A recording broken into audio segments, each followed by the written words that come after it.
Hello guys, Goodlike, and we're back to Witcher.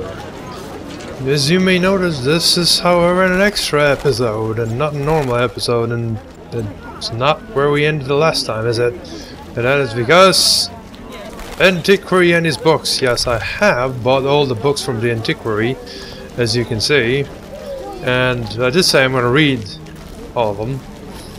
And I do want to sell them all after I read them, because, well, they just take up space, and I've already read them, so, you know, they're probably somewhere in the journal anyway. So that's just a good way to get some money. Try to sell this book, it doesn't sell, apparently.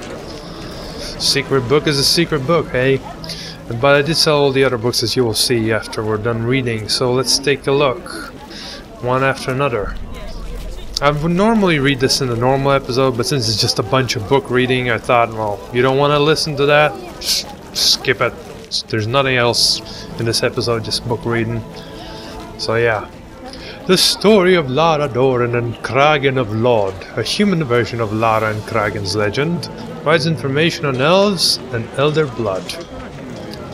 The Queen said, "Don't plead for Melcy, but beg those whom you harm with your sorcery. You had the courage to commit evil deeds. Be brave now when justice is near. It is not in my power to pardon your sins." The witch sniggered like a cat in response. Her wicked eyes glimmered.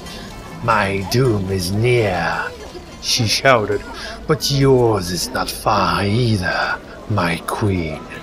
At the hour of your terrible death, you will remember Lara Doran and her curse. And know that the curse will touch all your descendants over the next 10 generations." Yet, realizing that the queen was fearless at heart, the evil elven witch stopped swearing and threatening with curses and began whining like a bitch, begging for mercy and help. Well, I do believe we read like the Elvish story, which was much nicer, where the queen just was all like, "I'm gonna kill you," and then, you know, killed her. However, her baby survived, or something of that, and then some flowers grew on her grave or something. Yeah, elves. Elves always make stories like this, and this is just a perfect example of a human story, at least in Witcher terms. Anyway, transmutations and metamorphosis. Pretty sure I pronounced that wrong, but whatever. An intricate alchemical treatise presenting a theory concerning the animation of inanimate matter. Oh, I'll be a magician if I read this. To follow the example of the sorcerer from the tower, we first need to classify substances, dividing them into superior and inferior varieties. Only the former can be described by the theory of interdependence presented here. Inferior substances do not produce a chain of quasi-life structures, for their nature is substandard in quality, and they cannot exist independently. However, it has been proven that they are paradoxically essential for the chain to exist in spite of their inferiority. The hypothesis of interdependence assumes that a chain of quasi-life must contain one substance of each superior element. Nonetheless, the chain structure proposed by Rafa the White has one too few places for them, namely only 5. If the chain were transposed and then transmuted, the problem would be easily solved. Alas, the first operation cannot be performed without damage to the chain's integrity. The only solution is to use a so-called reverse transmutation, which will eventually cause the chain to rotate. As a result of rotation, all 6 superior substances will constantly leave and join the chain without destroying it. From the holistic point of view, there will always be 6 superior substances occupying 5 places. The ingenuity of this solution lies in the chain having all the qualities of the 3 inferior substances. Thus the paradox of interdependence, or as some say coexistence, is no longer a problem. Unfortunately, since none of the modern works describe how to perform reverse transmutation, the problem of animating the inanimate remains unresolved. Of course. I love how I read just a bunch of cryptic nonsense. This has something to do with alchemy and yeah, the 6 substances are the substances, I guess, that you get from these things. The superior ones. The inferior ones are the secondary substances. I know what they were trying to do, though. It's taken too much out of context. New entry journal. Cockstain for some reason. Oh, this is gonna be interesting. Cults and Religions of the Northlings. A treatise on the religions of the Northern Kingdoms written by a Nilfgaardian. So, expect racism or something. I don't know. Nilfgaard. Among the numerous faiths of the Northlings, the most widespread is the cult of Melitele, a goddess in 3 forms: young girl, mature woman, and an old hag. Melitele is a mother goddess caring for her children. Primarily, women pray to her, though men in need might also utter supplications. Religion is a vestige of the old matriarchy and testifies to the weakness of the Northerns. People who worship female deities are soft-hearted and incapable of preparing their sons for war. In recent years, the cult of Melitele has found a rival in the cult of the Eternal Fire, which came out of the Novigrad.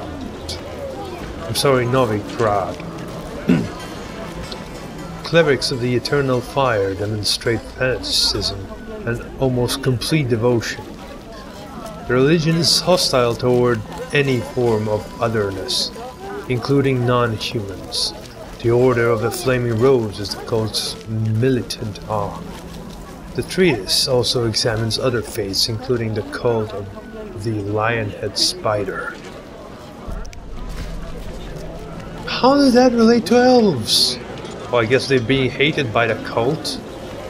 Not the cult, but the Order of the Flaming Rose. Guess it makes sense. Ah, look at this. Zerrikanian insects and other vermin.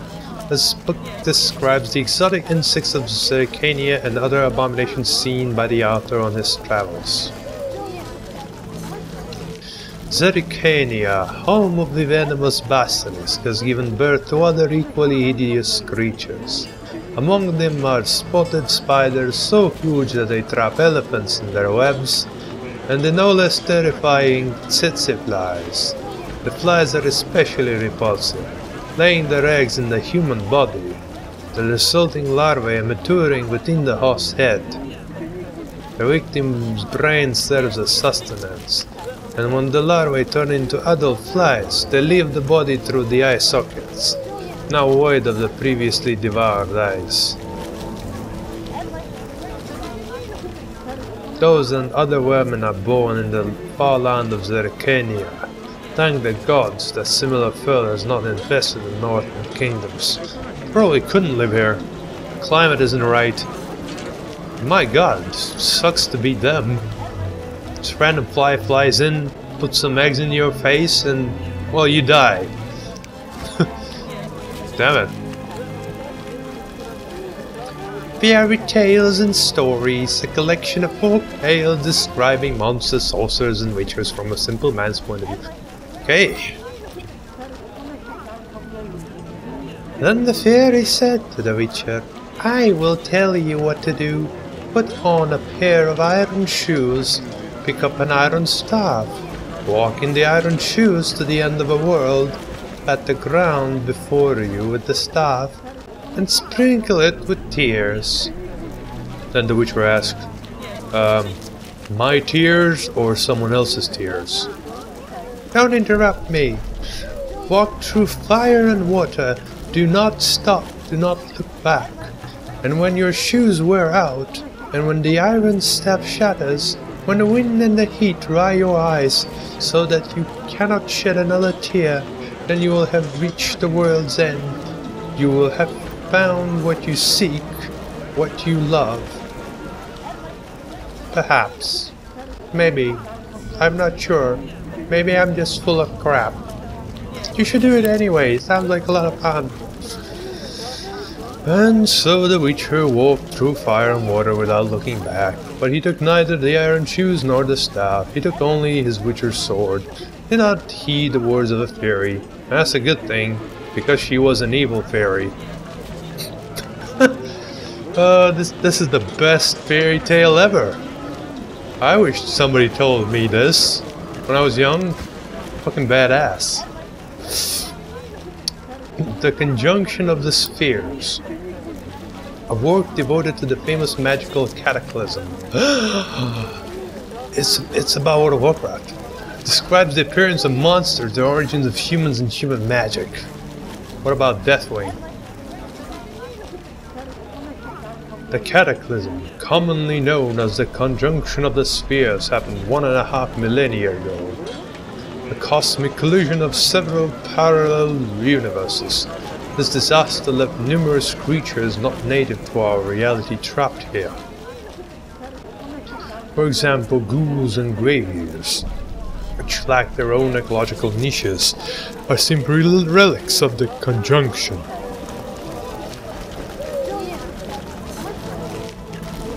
The elves claim that humans also arrived in this world during the conjunction. This occurred oh my god. This occurred soon after they managed to destroy their own world. The elves also claim that it was during the conjunction that humans learned to use magic. Of course, these are all wild lies and foul fabrications circulated by non-humans, who will resort to the most malicious slander to justify their claims. I don't know, sounds legit to me. Destroy the world, create a cataclysm, come over here, learn magic. Yeah, all humans do that all the time. Itlin's Prophecy. Oh, I've heard of this before. Pretty sure I read it just in my language, not English. The legendary prophecy of the elven prophetess. Prophetess. God damn it. Foretelling the end of the world. Okay. The prophecy of Ithlinia Aglia Pevinian. Ian Ithlinisfer. I tell you that the time of the sword and axe approaches, the time of the wolf's blizzard, the time of the white frost and the white light, the time of madness and disdain, the final age. The world will perish amidst ice and be reborn with a new sun, reborn of the elder blood, of Henika, of a planted seed, a seed that will not sprout but burst into flames. Es. So shall it be. Watch for the signs. I will tell you what the signs will be. The earth will run with the blood of Aensay, the blood of the elves. That's only one sign, woman. Damn elves can't count for shit. Well, basically this prophecy is kind of like what the books were based on, really. Geralt was like taking care of... oh wait, no! I can't tell you! The spoilers! Yes. People have actually bought the books from watching this walkthrough, so I can't tell you about it. You'll have to read about it yourself. I'm sorry. Oh my god. Okay. Recent history. The work deals with the Nilfgaardian War, its causes and consequences. This is interesting, this relates to the books a lot. Field Marshal Skullhorn's strategy failed when his flanking maneuver was stopped by the heroic Viziman infantry led by Governor Bronibor. I think I heard that name before. Could be that this fight was in the books, but I'm not sure. Though they paid dearly for their heroism in blood. While the Vizimans resisted, Nilfgaard's left flank crumbled. Some began to flee, while others banded into small groups to defend themselves as they were surrounded. The same soon happened on the right, where the tenacity of the dwarves and mercenaries finally broke Nilfgaard's momentum. A loud cry of triumph rose on the battlefield as the hearts of the royal knights filled with a new courage. Nilfgaardian spirits fell, the men's hand went limp. And our warriors began cutting them down. And Field Marshal Menno Coehorn realized that the battle was lost as he saw his men being killed and dispersed all around. His officers and knights came to him leading a fresh horse, urging him to flee to save his life. But the Nilfgaardian marshal's heart was fearless. It would not be right, he said, using the reins. It would not be right to run like a coward from the field of which, under my orders, so many good men have fallen for the Emperor. Yeah, pretty cool, Nilfgaardians. If only they didn't try to take over the world. Stupid Nilfgaardians. Okay, the history of the world, a monumental though somewhat vague retelling of the history of the world, from ancient times to the present day. Well, let's see. That's pretty vague, yes. When the criminal's stake had been lit and the flames reached her, she began insulting all the knights, barons, mages and councillors, gathered in the square in such a foul language that they were all filled with dread. What are we talking about? How is this? This is beyond vague. We don't even know the setting and you're telling us some sort of story that is random. How is this the history of the world? Oh my god. The wet logs had been stacked to prevent the hag from burning too quickly and provide her a chance to suffer in the flames. Firewood was soon added to the fire to end the execution more swiftly. Ha! Owned. She must truly have harbored a demon inside her, for she uttered not a single scream, though she sizzled fair enough. Instead, she began cursing horribly. "An avenger shall be born from my own blood," he cried. "From the defiled blood, a destroyer of nations and worlds will rise. He shall avenge my torment. Death and revenge upon you and your offspring." That was all she managed to articulate before she perished. Such was the death of Falka, there we go. Her punishment for the innocent blood she had spilled. I remember something about Falka, but I don't remember what. So I guess I don't remember anything. Never mind. Dragon's Stream. This is a recipe that allows me to make a bomb called Dragon's Dream. That's probably powerful. Ooh, Zerkanian alchemy. Describes the accomplishments of Zerkanian alchemists. Oh my god, we're only halfway through the books. My god. This is gonna be a longer episode than I thought. Alright. Oh, thank god, it's just formulas. Whew. Fear in opponents. I already have the oil, and this is explosive gas. Yeah, I thought so. I bet you have to then light it with your Igni seal or something. This game would do that. I know how it would do that. Ooh. The continuation. Animating the Inanimate. A scientific treatise on magical ways of building a golem. And this is just the bestiary golem. Awesome, now I can kill golems and get something out. Golem's obsidian heart. Awesome. The road of no return. Provides information on the Koshche. Magically created monster known as Koshche. Never heard of him. Fine Aved. A herbivorium devoted exclusively to Fine Aved. It teaches the reader to recognize the plant and obtain alchemical ingredients, of course.